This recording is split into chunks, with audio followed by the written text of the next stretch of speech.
इसलिए आज के युवाओं से मेरा सवाल है कि आपने ये तो पता कर लिया कि कटप्पा ने बाहुबली को क्यों मारा था। इसके लिए दूसरी फिल्म बनाई, तब आपको पता चला कि कटप्पा ने बाहुबली को क्यों मारा था।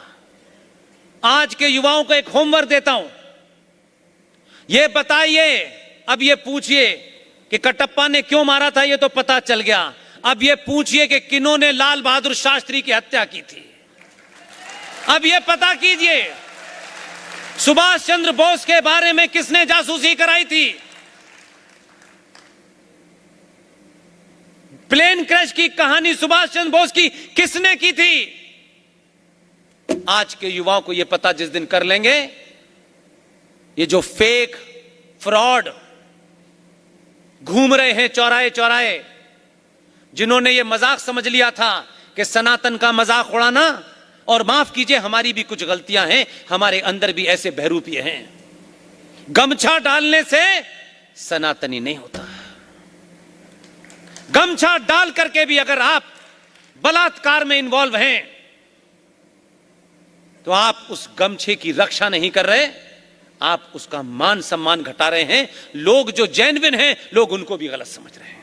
आप अपने बीच में से ऐसे बहरूपियों को निकालिए, बाहर कीजिए, जिससे आश्रम जैसी मूवी बने और उसमें अनाचार होता हुआ दिखाया जाए।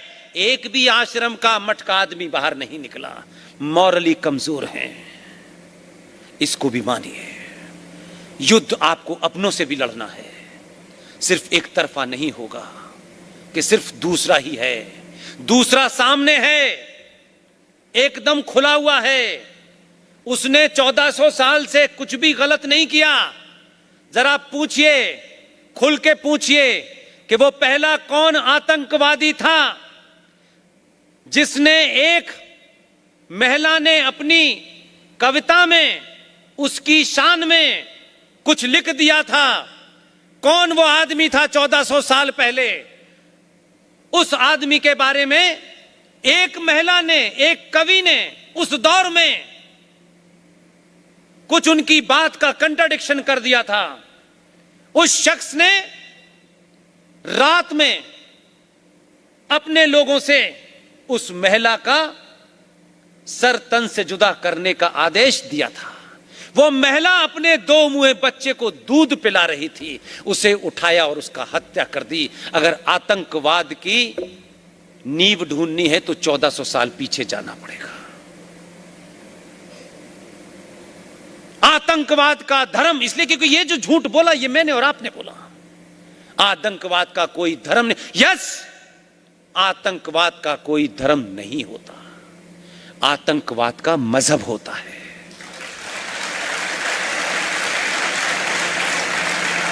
इसलिए आज जितने लोग भी यहां बैठे हैं, 5 लोगों को यह सच बताएं कि दुनिया का सबसे बड़ा फ्रॉड है सारे धर्म बराबर हैं। फिर एक शब्द जो काम हमारे मठों को, मंदिरों को, पुजारियों को करना चाहिए था, ज्ञानियों को करना चाहिए था, आज भी बोलचाल की भाषा में हम वहीं अटके हुए हैं। वैसे हर बात पे नुक्ता, कॉमा, फुल स्टॉप पे बहुत ध्यान देते हैं। हमारी साहित्य में, हमारे संस्कारों में धर्म का अर्थ पूजा पाठ नहीं होता। हम अपने साहित्य को पढ़ें, अपनी रोजमर्रा की बातचीत में भी कहते हैं, तब भी हमें यह कंफ्यूज करके रखा है। इसलिए कि आपके शत्रु ने जो नैरेटिव बनाया वो आपने एज इट इज खा लिया। शत्रु कामयाब है। आज भी आप बनते हो, कितने ज्ञानी हैं आप, आपको गलतफहमी है। धर्म हमारे साहित्य में, संस्कारों में आप अपने दायित्व को कहते हैं, ड्यूटी को कहते हैं। एक मां का धर्म क्या है, उसकी ड्यूटी क्या है, एक पिता का क्या है, बेटे का क्या है, बेटी का क्या है, बहू का क्या है, सास का क्या है, हर एक का अपना अपना दायरा बटा हुआ है। इसीलिए यह कहा जाता है राजा का धर्म होता है। राजा को अपने धर्म का पालन करना चाहिए। आप कंफ्यूज हैं क्योंकि आपके लोगों ने आपको गलत बताया है। राजा का धर्म है कि वो अपनी प्रजा के प्रति, अपने राज्य के प्रति उसकी सुरक्षा करे, राज्य में कोई किसी किस्म की वारदात ना हो। ये उसका धर्म है, उसकी ड्यूटी है, उसका दायित्व है। इसलिए मजहब पैदा होते हैं, हर मजहब के पैदा होने की डेट है।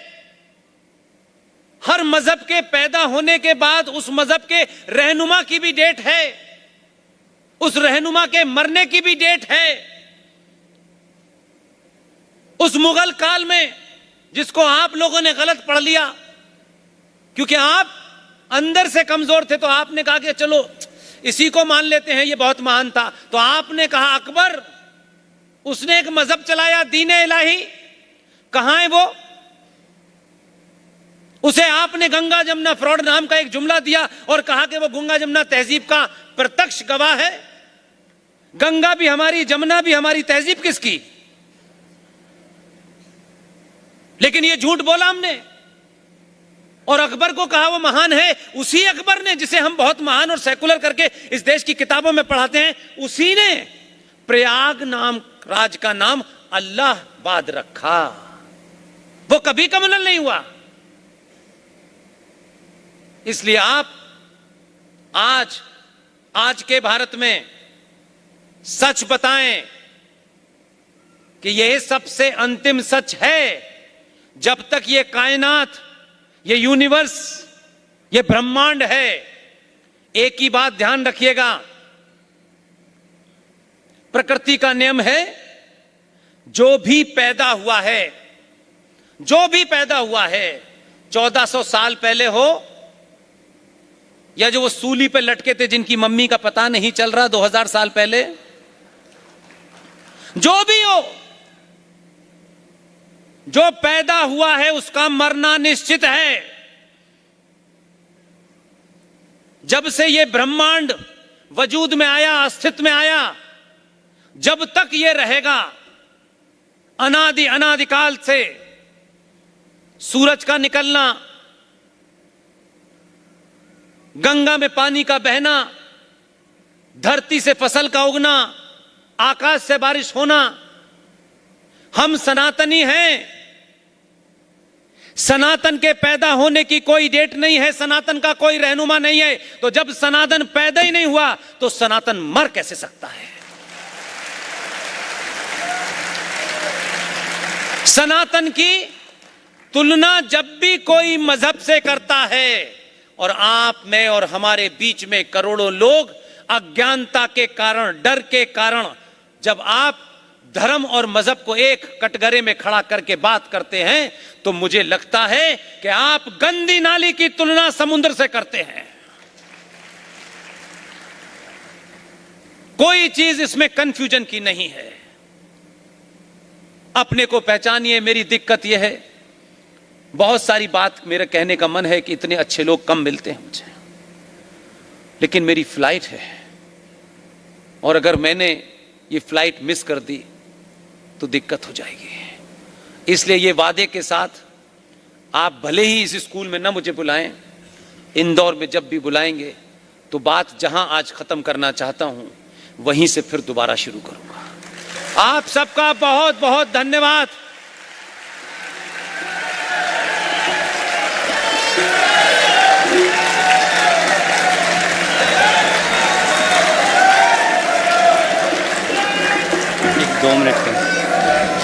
एक बार अपने स्थान पर खड़े होकर जोरदार करतल ध्वनि से पुष्पेंद्र जी का अभिनंदन करें, स्वागत करें। और 2 मिनट का अंतिम समय आप सबका। 2 मिनट अपने स्थान पर सब रुकेंगे, बैठिए।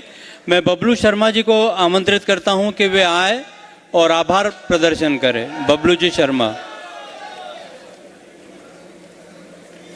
राष्ट्रवाद महज एक शब्द नहीं है, यह तो मूल भारत की आत्मा है। माननीय पुष्पेंद्र कुलश्रेष्ठ के एक एक शब्दों से भारत माता की आत्मा पुकारती है।